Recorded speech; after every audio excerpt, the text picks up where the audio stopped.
அதாவது உங்களுக்கெல்லாம் நல்லா தெரியும், தகவல் அறியும் உரிமை சட்டம் அப்படிங்கிற ஒன்று. அது என்ன அப்படின்னா, எந்த அரசாங்கம் ஆட்சி செய்கிறதோ அந்த அரசாங்கத்தினுடைய செயல்பாடுகள் வெளிப்படைத்தன்மையுடன் இருப்பதையும் அதே மாதிரி அவற்றை பொதுமக்கள் அறிந்து கொள்வதற்குமாக உருவாக்கப்பட்ட ஒரு சட்டம் தான் தகவல் அறியும் உரிமை சட்டம்.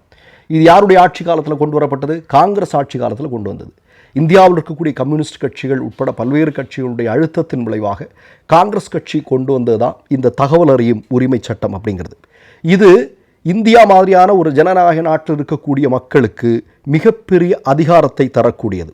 இந்த சட்டத்தால் கோடிக்கணக்கான இந்திய மக்கள் பயனடைந்திருக்கிறார்கள். ஒரு சின்ன உதாரணம் சொல்கிறேன்.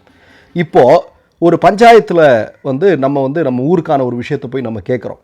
பஞ்சாயத்து தலைவரோ அல்லது அங்கே நடவடிக்கை எடுக்க வேண்டியவங்களோ ஒரு 2-3 வாட்டி போய் நம்ம முறையிட்ட பிறகு அவங்க செய்யலைன்னு வைங்க, நம்ம இதை கோர்ட் வரைக்கும் எடுத்துகிட்டு போயிட்டோம் அப்படின்னா அவரை அந்த பதவியிலிருந்து தூக்கலாம். அந்த அளவிற்கு வலுவான சட்டம் இந்த தகவல் அறியும் உரிமை சட்டம். இன்னொன்று, இந்த மோடி உட்பட இந்தியாவில் ஆட்சியில் இருக்கக்கூடிய யாரெல்லாம் மிகப்பெரிய ஊழல்களை செய்கிறார்களோ அதையெல்லாம் இந்த தகவல் அறியும் உரிமை சட்டத்தின் மூலமாக வெளிக்கொண்டு வர முடியும். அந்த அளவிற்கு ரொம்ப ஸ்ட்ராங்கான ஒரு மிக முக்கியமான சட்டம்.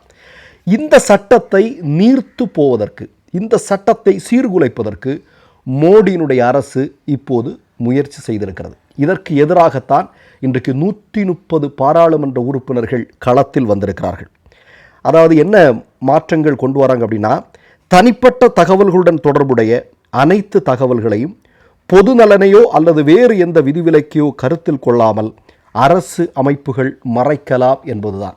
ஈஸியாக புரியணும் அப்படின்னா, மோடி ஏதாவது நமக்கு தெரியும் தானே, இந்த இடத்துல டீ விற்றேன், இல்லை இந்த இடத்துல படித்தேன்லாம் ஏதாவது சொல்லுவார் இல்லையா, இது உண்மையா இல்லையா அப்படின்னு இப்போ எனக்கு தெரியணும்னு வச்சுங்க. நான் போய் தகவல் அறியும் உரிமை சட்டத்தின் கீழ் நான் கேட்குறேன், எனக்கு அந்த தகவலை கொடுக்க வேண்டிய தேவையில்லை அப்படின்னு மோடி திருத்தம் கொண்டு வரப்போகிறார். இதுதான் ரொம்ப முக்கியமான விஷயம். இதில் இன்னொரு செய்தியை பார்க்கணும். என்ன அப்படின்னா, உங்களுக்கு தெரியும், மோடி ஆட்சி பொறுப்பிற்கு வந்தது பிறகு பொய்களிலே ஆட்சி நடத்தி கொண்டிருக்கிறது ஆர்எஸ்எஸ்காரர்கள். இப்போ சமூக ஊடகங்களெல்லாம் திறந்தீங்கன்னா முழுக்க பொய்கள்.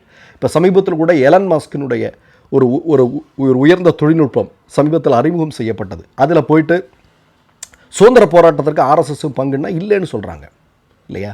மோடி படிச்சிருக்காரா அப்படின்னா அதுக்கு எங்களுக்கு தெளிவாக தெரியல அப்படின்னு பதில் சொல்கிறாங்க. ஏற்கனவே உங்களுக்கு தெரியும், மோடியினுடைய படிப்பு சான்றிதழ் தொடர்பான வழக்கு இன்னமும் கோர்ட்டில் இருக்குது.